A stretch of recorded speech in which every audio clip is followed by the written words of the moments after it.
All right, so you sent over this big stack of stuff about this Switch card game, articles, game instructions, even comments from teachers. Looks like somebody's got integers on the brain.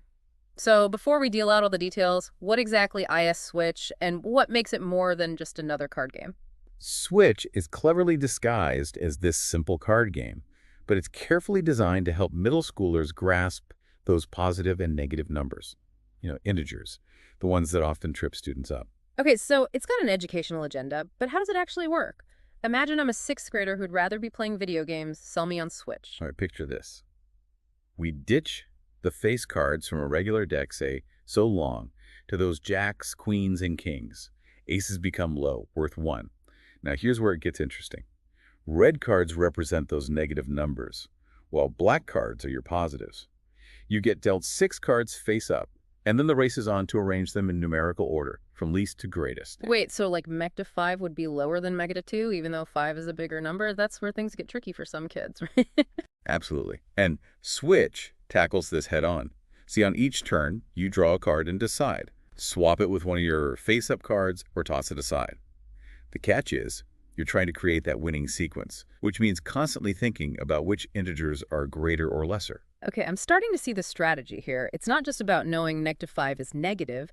It's about understanding where it falls on the number line compared to, say, a positive 2. You got it. The sources you shared emphasize how hands-on learning like this beats traditional worksheets. It's one thing to memorize that integers exist. It's another to actually use that knowledge in a game where every decision matters. And I bet that competition element doesn't hurt either, especially for middle schoolers. Exactly. You even had a note in there about teachers using prizes, talk about motivation. It's like sneaking those veggies into a delicious smoothie. The kids are so busy having fun, they don't even realize they're mastering a key math concept. Sneaky, sneaky. But this isn't some random game cooked up in someone's basement, is it? This is tied to actual learning standards, right? Right on. You included some info about the Common Core State standards, and it turns out Switch aligns with what they're teaching in 6th and 7th grade. Understanding positive and negative numbers, comparing them, putting them in order, it's all there. So it's like Switch is a fun way to make sure kids are hitting those benchmarks. Precisely. And those benchmarks aren't arbitrary. The materials you provided highlight how integers pop up everywhere in real life, not just math class. Ooh, give me an example. What kind of real-world stuff are we talking about here? Think about temperature, a concept those middle schoolers are dealing with every day. You can't understand a weather report or even dress appropriately without grasping positive and negative numbers. A high of 10 degrees. Bundle up, but a low of -5. Time to break out the serious winter gear. Okay, that's a pretty relatable example, even for someone who's not a math whiz. Exactly. And that's the beauty of Switch. It takes this potentially abstract concept and makes it tangible. Instead of just seeing numbers on a page, they're making strategic decisions with those numbers, which helps solidify their understanding. Okay, so we've established that Switch can make those light bulbs go off when it comes to integers. But one thing that really struck me was how the sources mentioned adapting the game for different skill levels. After all, not every kid is going to be a math whiz, right? You're absolutely right. Flexibility is key in education. And it seems the creators of Switch knew that. They actually built in ways to tweak the challenge level, making it perfect for classrooms where you've got a mix of students. All right, I'm all ears. What kind of tweaks are we talking about? Lay it on me. Well, one source mentioned a rule where players have to finish with an equal number of red and black cards in their final hand. So not only do they need to get their cards in numerical order, but they also need to balance those positives and negatives. Whoa, that adds a whole other layer of thinking. Suddenly that next 3 card isn't just about its place on the number line. It might be the key to achieving that perfect red-black balance. Precisely. And that kind of strategic thinking is what makes Switch such an effective learning tool. Another adaptation involved ditching the discard pile altogether. Wait, what? No discard pile. How does that even work? It definitely makes things more challenging. Players can only draw from the top of the draw pile, introducing this element of chance and forcing them to be super strategic with their swaps. Ooh, I love that. It's like the game is saying, okay, you've mastered the basics, now let's see what you can really do. It reminds me of those video games that get progressively harder as you level up. Exactly. It keeps things engaging and ensures that students are constantly challenged. And speaking of engagement, one of the sources you provided was full of comments from teachers who've actually used Switch in their classrooms. And this is what I'm really curious about. What's the verdict from the front lines of education? Are teachers raving about it? They are.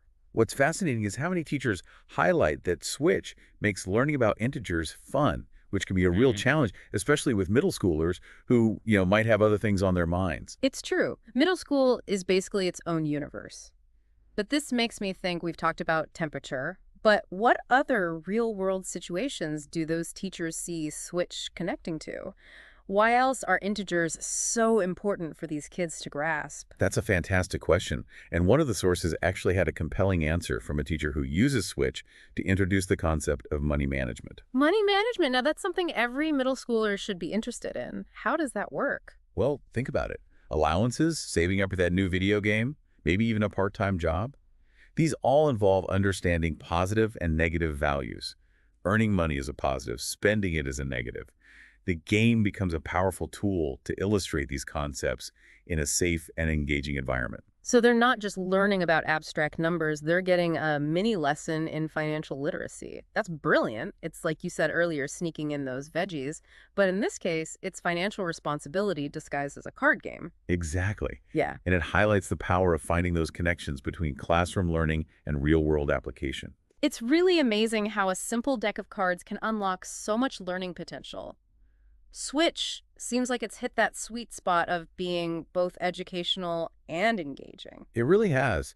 And one of the things that struck me as we were going through these sources was how much teachers value the informal assessment aspect of Switch. Oh, right. There was something about that in the teacher comments. So it's not just about teaching the concepts, it's about seeing how well the students are actually grasping them. Precisely. By observing how students play the game, their strategic decisions, their ability to explain their thinking teachers can get a real-time snapshot of their understanding. It's like Switch is a stealth assessment tool. The kids are so caught up in the game, they don't even realize they're being assessed. Exactly. And because it's a game, it can feel less intimidating than a traditional test. This can be especially helpful for students who might struggle with math anxiety. That's a really good point. Sometimes removing that pressure can make a world of difference.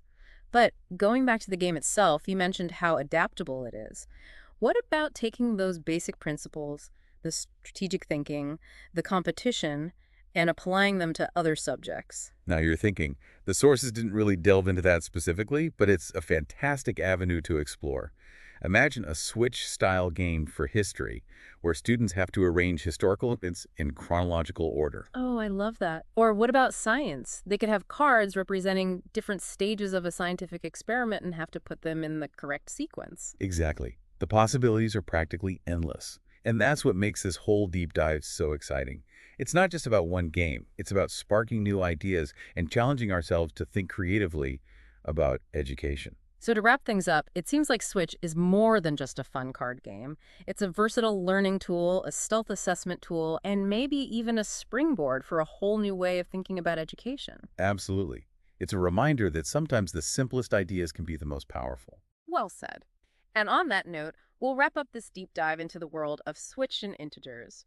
We hope you've enjoyed this journey as much as we have. Until next time, keep those minds curious and those learning adventures going.